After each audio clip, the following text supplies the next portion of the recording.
मुझे पता है ना, बाद में कहेंगे सर फिर से करो। मार्क्ड एप्लीकेशंस क्या होंगे? In case of underwriting, marked application means the applications bearing stamp of a particular underwriter.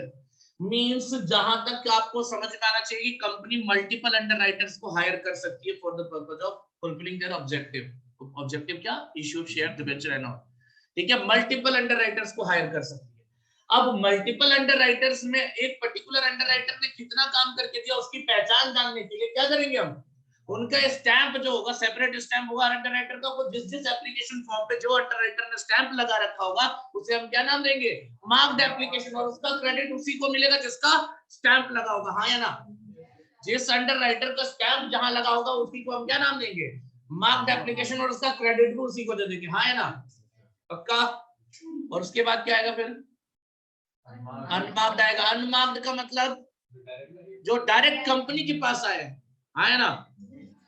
बात समझो, इसको समझना ऐसे समझ लेना। देखो, माँ बाप की प्रॉपर्टी होती है ना, है ना? और अगर मान ले किसी की प्रॉपर्टी, उसके 4 बच्चे, समझना ध्यान से इस बात को, अभी समझ जाओगे थोड़ी देर। अगर किसी की प्रॉपर्टी, उसके 4 बच्चे, 4 बच्चों ने जो अलग अलग प्रॉपर्टी बना रखी है, उनपे किसका अधिकार है? उनका अपना। दूसरे भाई को ऐसा देंगे? लेकिन जो माँ बाप की प्रॉपर्टी हो, चारों को बराबर देंगे। नहीं दिया तो कोर्ट में केस जाएगा, बवाल हो जाएगा, हाँ है ना? और हरियाणा में तो गोलियां चल जाती है इसके लिए, है ना? प्रॉपर्टी के लिए गोलियां चल जाती है। नहीं बेटा, हाँ हाँ, प्रॉपर्टी यहाँ आखिरी लड़ाई और पहली लड़ाई जो भी है वो जमीन के लिए ही हुई थी। जितने युद्ध हुए यहाँ पे, अच्छा मैक्सिमम तुम्हें पता है, मैक्सिमम जितनी इतिहास में लड़ाइयां हुई वो ज्यादातर उनका प्लेस हरियाणा में ही है। पानीपत, कुरुक्षेत्र में महाभारत निपट गया। सोच कहाँ है क्या वो, कहाँ देखो, द्वारका कहाँ है, और वो क्या बोलते हैं, हस्तिनापुर, वो काइंड ऑफ चीज।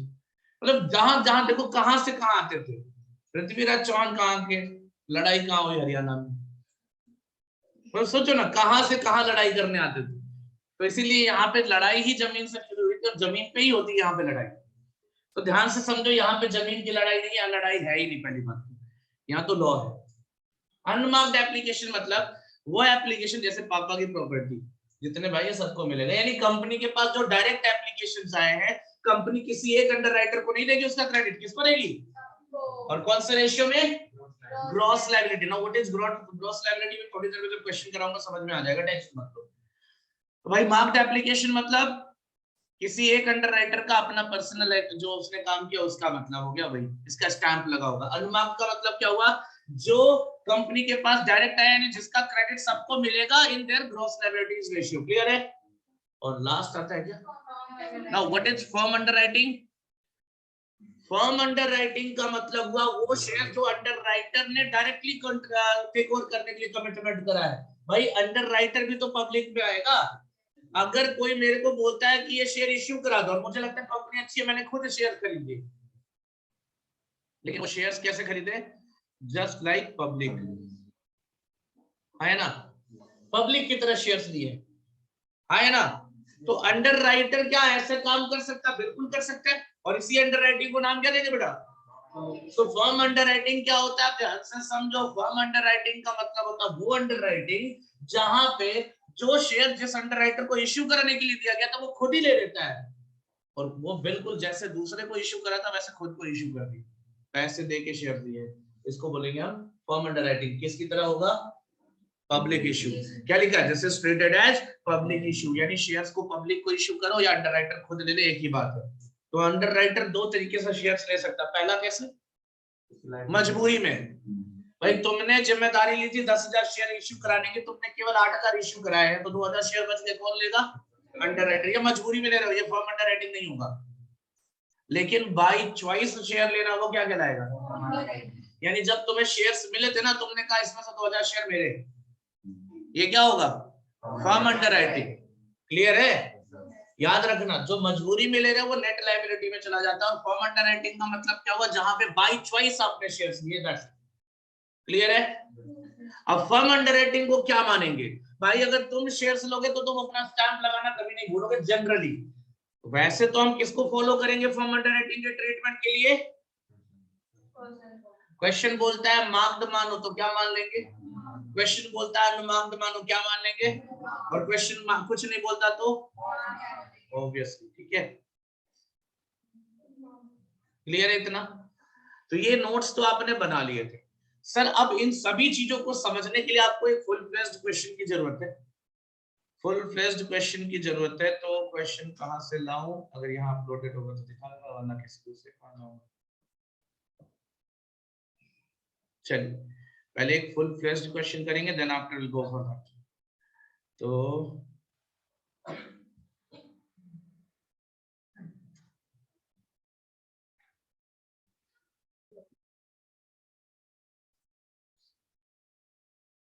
डोंट वरी अबाउट दैट, ये जो भी करा रहा हूँ ना ये तुम्हारे लेवल से अलग है, एग्जाम में इतना नहीं आता, लेकिन ये जब करोगे तभी तुम्हें बेसिक्स समझ में आएगा। खासकर थ्योरेटिकल कंसेप्ट एकदम अच्छे से तभी आएगा जब तुम ये एक्स्ट्रा काम करोगे।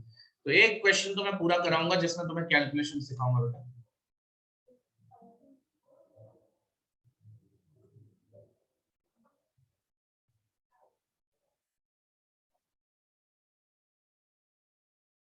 एक बार क्वेश्चन चेक कर लूं।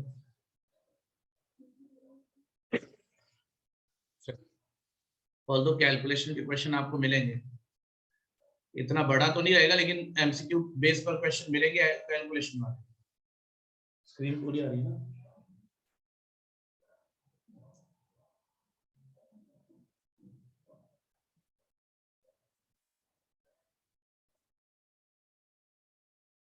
क्या लिखा है क्वेश्चन में? A joint stock company resolved to issue 10 lakh equity shares of 10 each at a premium of 1 per share. 1 lakh of these shares, 1 lakh of these shares were taken up by the directors. तो 10 lakh shares allot करने थे, उसमें से एक lakh shares किसने ले लिया? तो अब पब्लिक इश्यू के लिए कितना बचा? 9 लाख। चलिए मतलब डायरेक्टर्स रिलेटिव्स हो, ठीक है, वो अलग बात।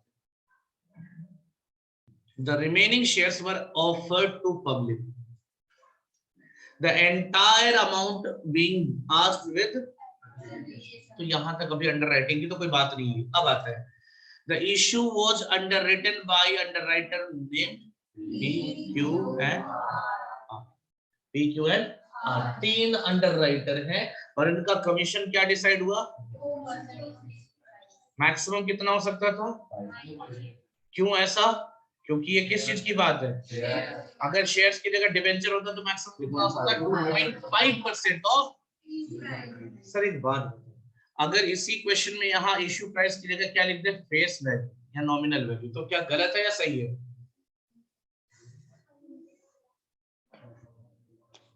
बोलो।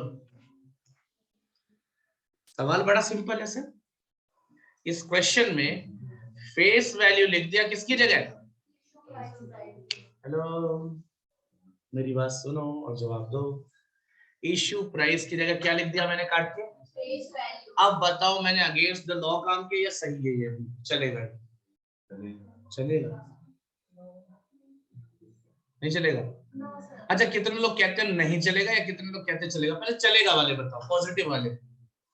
1 2 3 3.5, हाँ अब 4 हुआ, 5 3.5। ये तो क्या राज कपूर थोड़े ना, तो आधा यार हाथ ऊपर करो, यंग हो अभी, बुढ़ापा थोड़े ना आया अभी। ठीक है 1 2 तुमने 2 4 और 1 5, बस। नहीं चलेगा वाला कितने? और जो नहीं बताएंगे उनको खड़ा करूंगा मैं, जो कुछ नहीं बोलेगा, जो किसी साइड नहीं रहेगा ना, तुक्का तो लगाना है ना।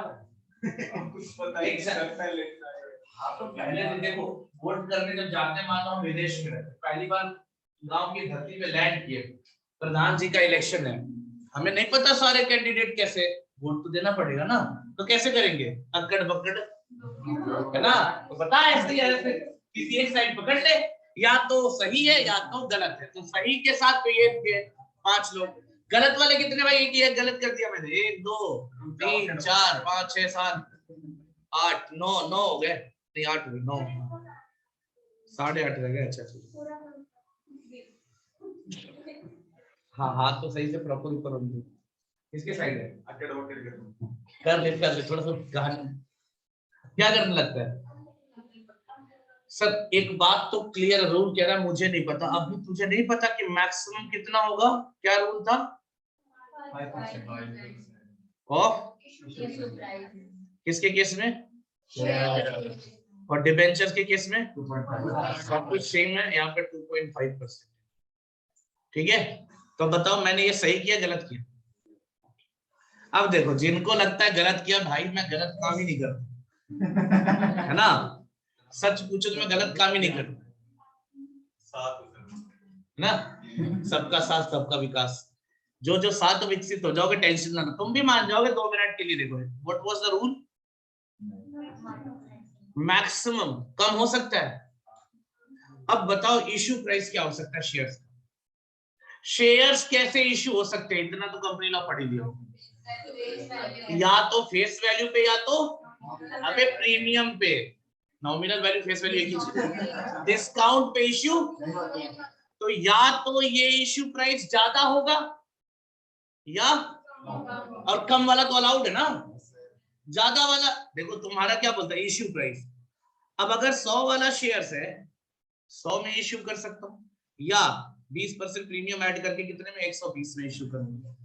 अगर मैं 120 पे इश्यू करता हूं तो कमीशन ज्यादा बनेगा, और अगर मैं 100 में इश्यू करता, मतलब कमीशन के लिए मान लो इश्यू प्राइस की जगह मैंने क्या लिख दिया, फेस वैल्यू, मैंने बदल दिया रूल, मैं कमीशन कम कर सकता हूं नहीं, ये बताओ मुझे, बोलो। तो जब कभी मैं इश्यू प्राइस को फेस वैल्यू में बदलूंगा तो कमीशन या तो कम होगा या तो कोई चेंज नहीं होगा, ज्यादा तो नहीं होगा ना। और हमें किस चीज के लिए रोका गया है, ज्यादा करने से रोका गया। समझ में आई बात? कमीशन बढ़ा नहीं सकते, घटा तो सकता हूं, by writing the face value मैं कमीशन क्या कर रहा हूं, क्योंकि यहाँ पे शेयर 10 का था, 11 में इश्यू हुआ है, अब 11 रुपए में 10% कमीशन दूंगा तो कितना हो जाएगा, मान लो एक एग्जांपल ले रहा हूँ, 10% होता नहीं, 10% एग्जांपल ले रहा हूँ, 1.1 सीधा कैलकुलेशन रहेगा तुम्हारे लिए। लेकिन अब मैं फेस वैल्यू यानी 10 रुपए पे कमीशन दो 10%, तो कितना दूंगा, तो कमीशन कम करा ना, ठीक है। और कम करना अलाउड है कि नहीं है? क्यों अलाउड है? क्योंकि रूल क्या है, मैक्सिमम 5% ऑफ इश्यू प्राइस, कम हो सकता है। तो आप बताओ अगर मैं फेस वैल्यू लिख दूंगा तो क्या रूल फेल हो जाएगा? नहीं, रूल इज स्टिल वैलिड। तो अब ये क्यों बताया सर आपने, ये क्यों गेम खेल रहे हो मेरे साथ, ये सियासी खेल क्यों खेल रहे हो आप मेरे साथ? ये इसलिए खेल रहा हूँ बेटा कि एग्जाम में भी खेला जाएगा, ये फेस वैल्यू बदल के आएगा, कई जगह आएगा। और अगर आज डिस्कशन नहीं करता ना मैं तुम्हारे साथ, तो यही चीज एग्जाम में कहते कि आपने गलत लिखा, जबकि आपको क्या है पता होना चाहिए कि मैक्सिमम है कमीशन, मिनिमम कम हो सकता है। क्लियर है? पक्का? चलिए, तो 2% of issue price, 65% of the shares were underwritten by P, Q और R का कितना है? क्लियर है? ये इनकी ग्रॉस लायबिलिटी है दोस्त, ये क्या है इनकी ग्रॉस लायबिलिटी है। कितना आएगा शेयर में बताता हूँ थोड़ी देर में। अब कहते हैं फर्म अंडरराइटिंग कितना है, P का, Q और क्या नाम है इसका, फर्म अंडरराइटिंग। क्या नाम है? Firm underwriting. देखो आगे, the underwriter will submit, firm underwriting का ट्रीटमेंट भी लिख रखा है, देखो अंडरराइटर विल सबमिट व्हाट,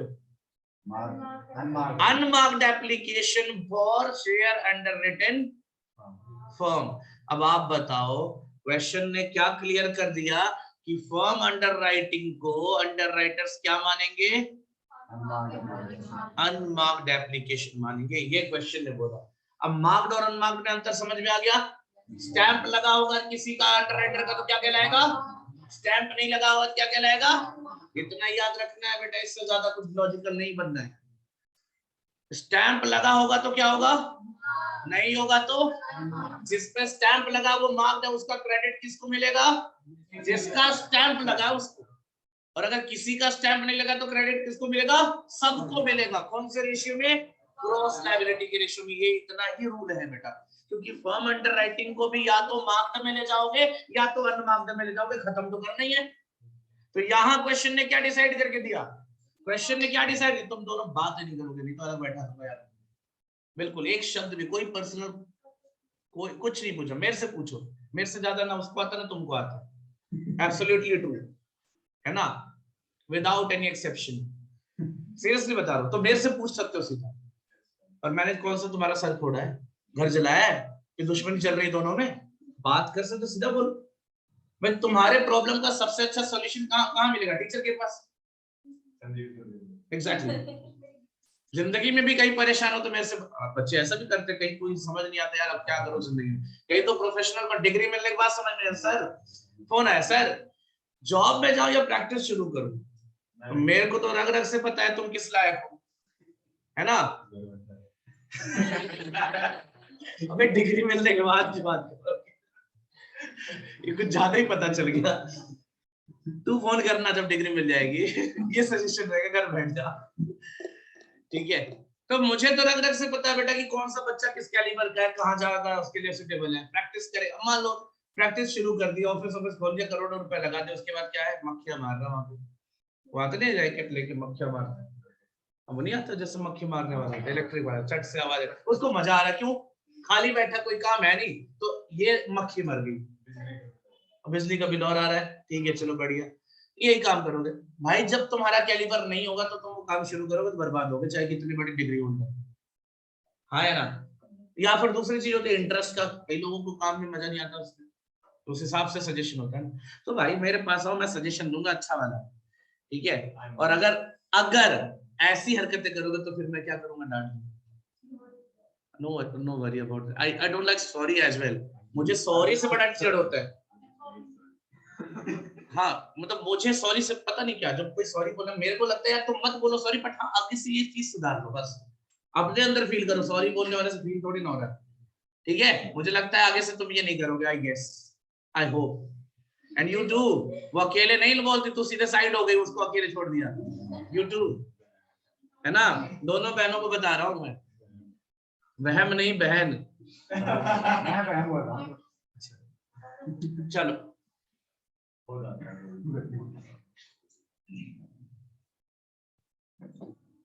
क्या कर, चलो, the underwriters were to submit unmarked application, भूले नहीं भूले, मैं भूलने की कोशिश भी कराता हूँ बीच बीच में, यही था।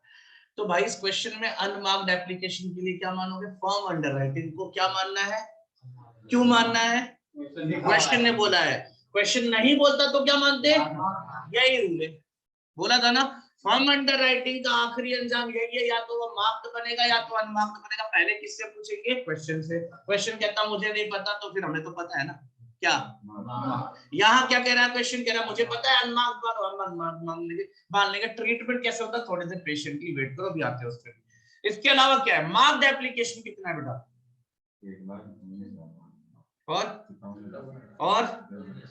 और बाकी जो टोटल अनमार्क्ड एप्लीकेशन है वो कितना है? अब मेरे बच्चे क्वेश्चन को ध्यान से पढ़ा होगा तुमने, तो तुम्हें ये बात समझ में आ गई होगी कि इस 7 लाख वाले अनमार्क्ड एप्लीकेशन में ही फर्म अंडरराइटिंग शामिल भी है।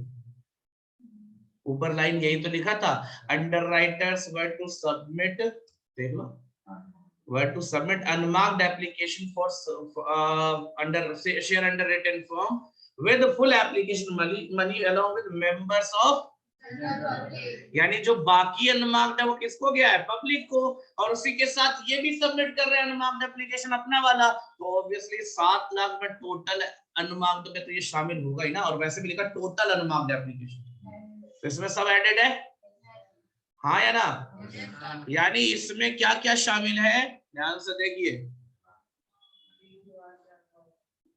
फॉर्म अंडरराइटिंग इसमें शामिल है, और प्लस पब्लिक वाला, एंड ऑब्वियसली इसका भी नेचर क्या होता है? पब्लिक ही होता है, मैंने पहले ही बता दिया था, ठीक है ना? बट थोड़ा सा स्टैंडर्ड स्टेटस देना पड़ता है क्योंकि अंडरराइटर है, जान पहचान होना है ना? ठीक है, इतना क्लियर है? अलग से फॉर्म अंडरराइटिंग नहीं आएगा, ठीक है? इसी में शामिल है, ऐसा क्वेश्चन ने बोला, देख लो, along with members, चेंज करो, सही है। कोई बात बता, हाँ तो इधर बैठ जाओ, गुड, सपोर्टिंग स्पिरिट। मैं कहता हूँ अच्छा लड़का है, सभी कहते हैं नालायक, ये कल कह रहा था सारा बहुत बदमाश, बहुत बिगड़ा हुआ है, मैं कह रहा था अच्छा लड़का, मान ही नहीं रहा। अच्छा कल तो आया नहीं? अच्छा मैं नहीं आऊंगा, ओके। Thank you. ठीक है बेटा, ये ओके है इतना। अब आपको क्या करना है, प्रिपेयर स्टेटमेंट। क्या स्टेटमेंट बनाना है? Prepare statement showing underwriters liability. कोई नहीं, अंडरराइटर्स लायबिलिटी बतानी है, ठीक है? सही है तुम लोग। अच्छा एक बात बताओ, तुम लोग पीछे क्यों बैठते हो? ये जानते हो छोटे बड़े की बात नहीं है। अरे नहीं, तेरे से वैसे भी डरते ये सब। आराम से बोल ले, आराम से आराम से।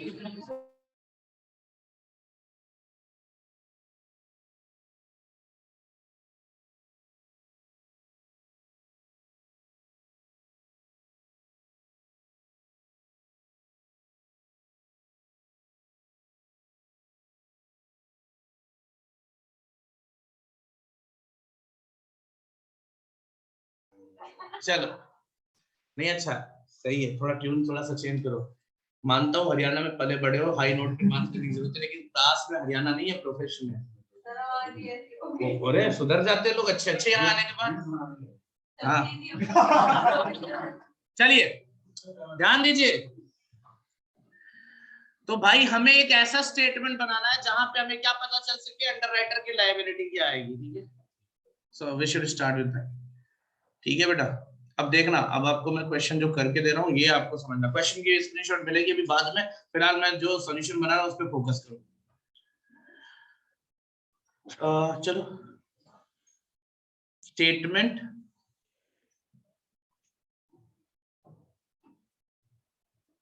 शोइंग इसका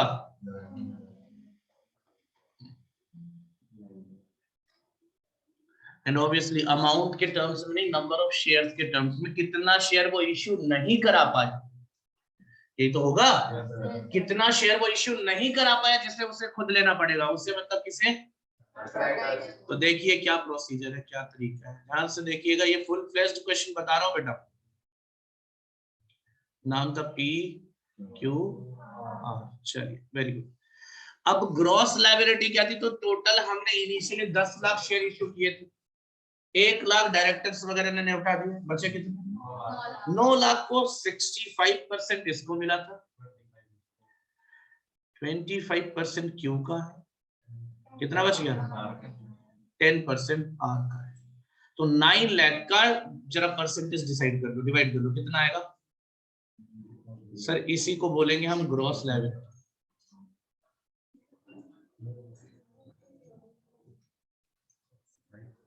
यही कहलाएगा gross liability. Find it out जल्दी। Bring out the calculator. तुम कैलकुलेटर आज लेके आए हो? अगर नेक्स्ट क्लास में मिला है तो पूरी क्लास में खड़े रहोगे, तुम याद रखो। ये आज आखिरी है। हाँ दैट्स इट, वरना मैं बोलूं तो घर पे बात करूं। 5 लाख डन। 9 लाख का 65%, 585, सेकेंड वन 25%, और 10% तो काफी मुश्किल होता, तुम लोग आएगा मैं लिखू। ठीक है, कितना आएगा? 90,000 ना। ठीक है बेटा, ये आ गया क्या? ग्रॉस लायबिलिटी, इसी को बोलते हैं ग्रॉस लायबिलिटी, ठीक है ना? क्लियर है? यानी मिस्टर पी को कितने शेयर इश्यू कराने हैं? 585,000। मिस्टर क्यू को, मिस्टर आर को 90,000। 4 0 है, 4 अंडा लगा हुआ वहां पे, है ना? है ना? कितना हुआ? 90,000। Very good. सबसे पहला काम, अब देखो इन्होंने क्या काम करके रख दिया वो देखते हैं। सबसे पहले हम माइनस करेंगे लेस क्या?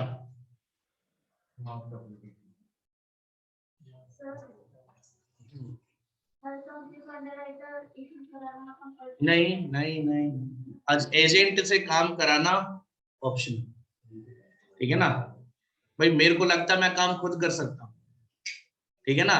तो अच्छा एक बात बताओ, ऐसा कौन सा काम है जो कंपल्सरी है कि इससे ही कराना है, अगर वो लीगली इतना बाउंड नहीं है? जैसे ऑडिट आप खुद नहीं कर सकते, ठीक है, क्योंकि वो पब्लिक पब्लिक डोमेन में जाएगा। लेकिन जिसका फायदा नुकसान मुझे ही होगा, वो काम कराने के लिए मैं दूसरे को रखूं ऐसा जरूरी नहीं है, हाँ है ना। लेकिन ऑडिट क्यों खुद नहीं कर सकती, क्योंकि ऑडिट नहीं अगर मैं खुद करूंगा, फायदा नुकसान केवल मुझे नहीं पब्लिक को भी होगा। कल को कोई इन्वेस्टर मेरे वहां पे इन्वेस्ट करेगा और मैंने फर्जी रिपोर्ट बना दिया खुद के लिए, तो क्या होगा? आईटीआर कौन फाइल कर सकता है? खुद कर सकते हो, जरूरी नहीं कि प्रोफेशनल के पास हो। हम जाते हैं, वो जरूरी भी है जाना, क्योंकि हम गलती कर देंगे तो फंस जाएंगे, तो इसलिए प्रोफेशनल की सर्विसेज लेते हैं। अदरवाइज अगर खुद इतना कैलिबर है, कर सकते हो तो कर सकते हो, क्यों? उसका नुकसान जो होगा खुद ही झेलना पड़ेगा, कोई इन्वॉल्व नहीं होगा। यहाँ पे भी सेम चीज है, अंडरराइटर रखना कंपलसरी नहीं है, और इसको कंपलसरी जिस दिन लॉ ने कर दिया ना, उस दिन लॉ के अगेंस्ट में बहुत से बवाल शुरू हो जाएंगे। भाई क्यों करेगा? हम कर सकते हैं, छोटी सी कंपनी हम कर सकते हैं, ठीक है। तो इतना नहीं है, तो इतना कॉमन सेंस का प्रोविजन समझो। अगर कर को कंपलसरी कर देता है ना लॉ, तो उसमें हमें कुछ नहीं दिक्कत है। हमें क्या करना, बस ये याद रखना कि इट इज कंपलसरी, ठीक है ना, बस इतना याद रखना। हम क्या करेंगे, हम थोड़े ना धरना देने वाले लोगों में से, जिसको करना कर। मार्क्ड एप्लीकेशन का क्रेडिट किसको जाता है? जवाब चाहिए किसको? उसी इंडिविजुअल अंडरराइटर को जिसने स्टैंप लगाया है, हाँ या ना। मार्क्ड एप्लीकेशन कितना था ये देखिए इस क्वेश्चन में, 1195005750105500। ध्यान से देखिए, मार्क्ड एप्लीकेशन कितना काम करके दे दिया इसने, तो 1,19,500। यहाँ आएगा कितना? 57500, और लास्ट वाले का था 10,500। कुछ नहीं, लास्ट वाला याद था। चलो 10,500, ये इन्होंने काम करके दे दिया, खत्म हो गया। बोलो बेटा, अब कितने एप्लीकेशंस रह गए? 2, एक अनमार्क्ड और दूसरा फर्म अंडरराइटिंग। लेकिन क्वेश्चन ने क्या बोला था? अनमार्क्ड वाला का फर्म अंडरराइटिंग कहाँ इंक्लूडेड है? तो अब हमारे पास क्या आ गया? एक ही चीज रह गया, लेस कर देंगे अनमार्क्ड। ध्यान से देखना, अनमार्क्ड एप्लीकेशन लिख दे रहा हूं यहाँ, इंक्लूडिंग फर्म अंडरराइटिंग। ऐसा क्वेश्चन ने बोला, मैं नहीं बोल रहा, याद रखना। ऐसी बात क्वेश्चन ने बोली है, मैं नहीं बोल रहा, याद रखना इस चीज का। तो फर्म अंडरराइटिंग में, फर्म अंडरराइटिंग जो है वो अनमार्क्ड में इंक्लूडेड है, ऐसा क्वेश्चन ने बोला है, ठीक है। टोटल अमाउंट कितना था इसका? 7 लाख। डिवाइड करो जरा, कौन से रेशियो में बोला था? ग्रॉस लायबिलिटी का ratio. Now what is the ratio of gross liability? Sir 65, 25 और 10 का रेशियो। 100 से डिवाइड कर दो, एक एक करके, फिर मल्टीप्लाई करो, जल्दी बताओ। इतना डिवीजन तो आता है बेसिक मैथमेटिक्स। अच्छा, कोई ऐसा भी जिसको इस कैलकुलेशन में प्रॉब्लम है? हो सकता है भाई मैथमेटिक्स छोड़ के आया है। सर देखो 7 लाख, एक सेकंड, वही ठीक है, बात तो वही करने जा रहा हूँ। 65/100 वही तो हुआ परसेंटेज। नेक्स्ट, लेकिन यहाँ परसेंटेज मिल गया, हर क्वेश्चन में परसेंटेज नहीं मिलेगा बच्चे, याद रखो। Next 10/, so this is the ratio 65:25:10, ठीक है। ये P, ये Q और ये R। अब अगर इसमें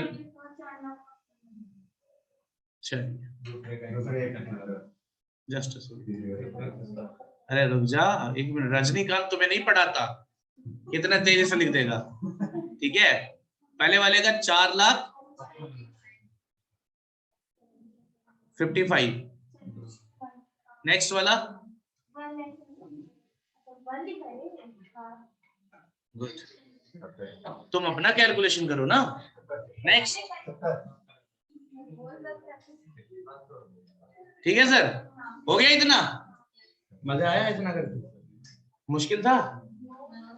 चलो ठीक है, अगर इतना क्लियर है तो फिर आगे भी हो जाएगा। देखो ध्यान से इधर देखो,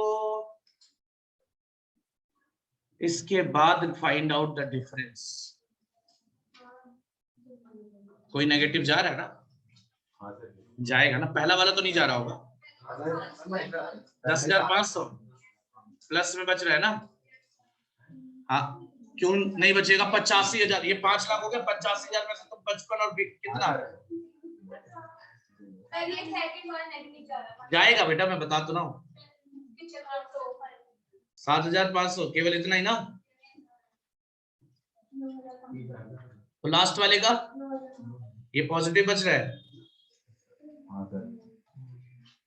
चेक कर लो भाई, कैलकुलेशन में मैं आपकी इतनी मदद कर सकता हूँ, मैं आपको बता सकता हूँ, कैलकुलेशन कर नहीं सकता ना करा सकता हूँ, आपकी इच्छा है। ये चीज आपको खुद संभालना है कैलकुलेशन, क्योंकि एग्जाम में यही आप गलती करोगे। बाकी तो मैं आपको तरीका बता सकता हूँ, रास्ता दिखा सकता हूँ, चलना तो आप ही को है ना। तो भाई 10,500 प्लस में इसका बच गया और लास्ट वाले का 9,500, लेकिन बीच वाला नेगेटिव चला गया। नेगेटिव का मतलब क्या हुआ, इसने ज्यादा शेयर इश्यू करा दिए। ज्यादा शेयर इश्यू करा देने तो तुम्हें कुछ नहीं मिलने वाला। तुमने किसके शेयर इश्यू करा दिए? अरे इनके सारे शेयर्स किसके पास थे? पी, क्यू और अब अगर मिस्टर क्यू ने जरूरत से ज्यादा शेयर इश्यू करा दिया तो उनके पास था भी नहीं, कहां से लाया होगा वो? पी और क्यू से, आर से, सॉरी क्यू और आर से। अब आप बताओ क्यू और आर से कौन से रेशियो में शेयर लेगा? Same ratio. कौन सा रेशियो? 65:10। अब यहाँ परसेंटेज मत लगा देना क्योंकि 20 से 25 गायब है। ध्यान से देखना इधर जो बताने जा रहा हूँ, ध्यान, हमें पता होना चाहिए। हमें क्या पता, लेस कर देंगे क्रेडिट फॉर इसका एक्सेस, किसको मिलेगा? इसका 7,500 यहां से खत्म करो और रेशियो बनाओगे 65:10 का रेशियो, तो इन भाई साहब को कितना मिल जाएगा? कर लो, डिवाइड कर लो 65:10।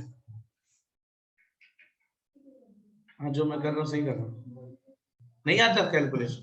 देखो इधर परसेंटेज लगा रहे हो ना तुम, मुझे वही मना करा था मैंने। देखो किसको डिवाइड करना है, बात नहीं, 7500 को। What is the ratio of division? तो पहले वाले का पी का कितना होगा? 65/75 और आर का कितना होगा?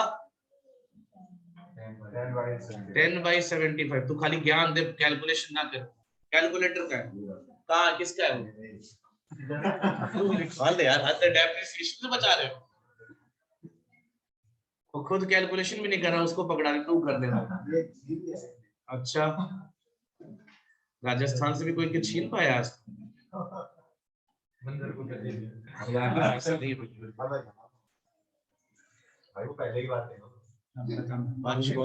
चलो इधर तो क्या ये, अब इतना तो रेशियो है भाई, 65 और 10 का ही तो रेशियो है। क्योंकि तुम परसेंटेज निकाल रहे थे इसलिए गलत आ रहा होगा, क्योंकि परसेंटेज हो ही नहीं सकता ना, बीच में से 25 वाला तो गायब है ना, इसको थोड़े ना बटेगा। तो आपने यही गलती करी थी, तो ये हो जाएगा डिवीजन करने के बाद ये। अब आप बताओ नेट लायबिलिटी कितनी आ गई? Finally net liability will be there.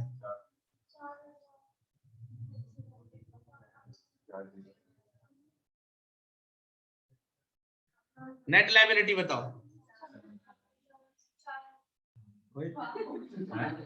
ये क्यों जादू देख गया? पिछली क्लास में बोल रहा था कोई मान नहीं रहे थे ना तुमको, अभी तुम्हारे सामने जादू, देखो कैसे भाग गया अपने आप। वो लाइन देखो कहां पहुंच गई।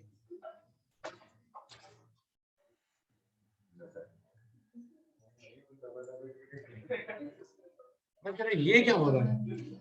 सीधा पाकिस्तान निकल लिया है तो ज्यादा तेज।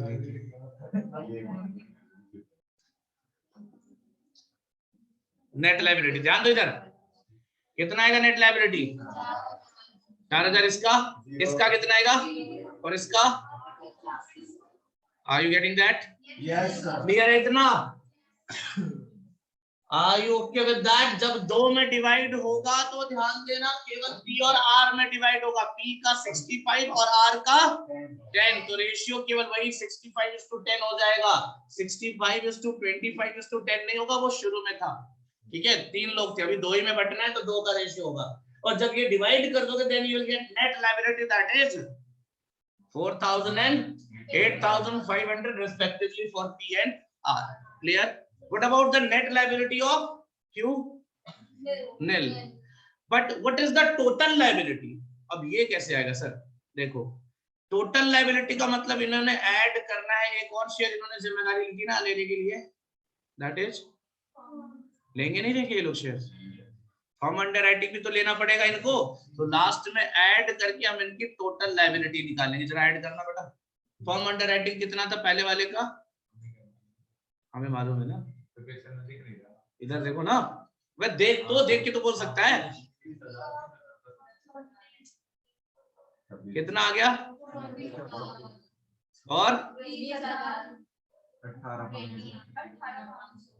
और ये क्या है? तो देखो अब आपसे क्वेश्चन क्या पूछेगा, इतना बताने का रीजन क्या था, इतना सब कुछ करने का। क्वेश्चन कई तरीके से हो सकता है। If the question is asking about total liability, ध्यान से सुन लो, अगर क्वेश्चन बोलता है what is the total liability of underwriters, तो आप यहां तक जाओगे।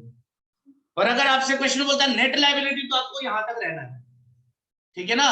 इस मॉड्यूल में जो आपको एमसीक्यू के लिए दिया गया, यहाँ पे अब देखो अपना अपना ऑब्जर्वेशन होता है ऑथर्स का। तुम्हारे जो इंस्टीट्यूट के मॉड्यूल में है वो यही पैटर्न बताओ, ये सही है। नेट लायबिलिटी मतलब यहां तक और टोटल लायबिलिटी मतलब यहां तक। अब कुछ ऑथर्स ने क्या किया ना, इसको उलट दिया है। तो खैर जिनका पेपर सब्जेक्टिव होता है उनको उससे कोई फर्क नहीं पड़ेगा, एमसीक्यू में प्रॉब्लम होगी। तो इस ऑथर ने पर्टिकुलरली मैक्सिमम क्वेश्चन में यही किया था पिछले एडिशन तक। अब इस वाले में मुझे पता नहीं, मैंने देखा नहीं। पिछले एडिशन तक इसने नेट लायबिलिटी यहां दिया था, बट तुम्हारे इंस्टीट्यूट के मॉड्यूल में यही पैटर्न है, नेट लायबिलिटी यही होगा और ये होगा टोटल लायबिलिटी। क्लियर है? टोटल लायबिलिटी नेट लायबिलिटी जाने का प्रोसीजर क्लियर है कि नहीं क्लियर है, बताओ। सबसे पहले किसे माइनस करेंगे?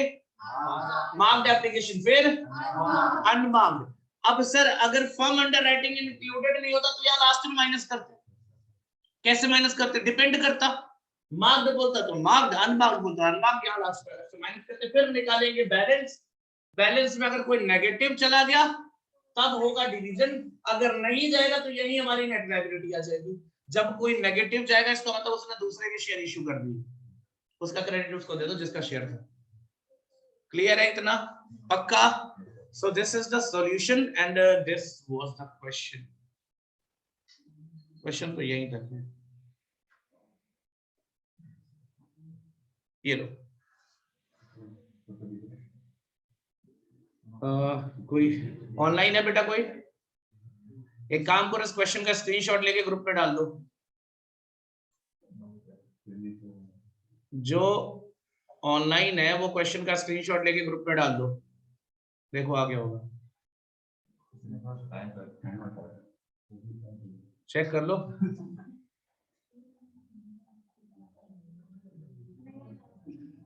नहीं आएगा तो ऑनलाइन क्लास बंद कर दूंगा मैं, फायदा क्या होगा फिर ऑनलाइन पढ़ाने का अगर ये मेरे काम नहीं आ सकते।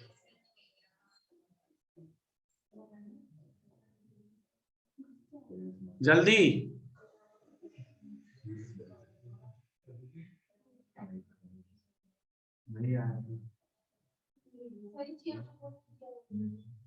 दो ही है ऑनलाइन, मैं क्लास रोक दूंगा फिर, अभी ज्वाइन नहीं करने दूंगा, कोई वही होगा फिर।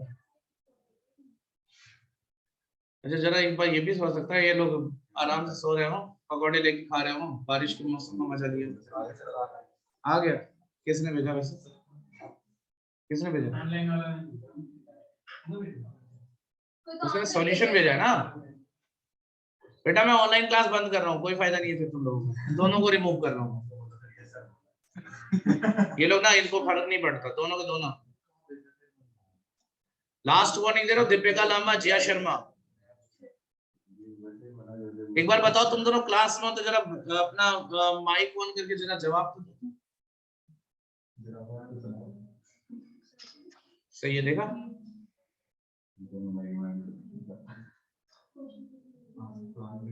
जिया और दीपिका अगर क्लास में हो तो रिस्पॉन्स दो।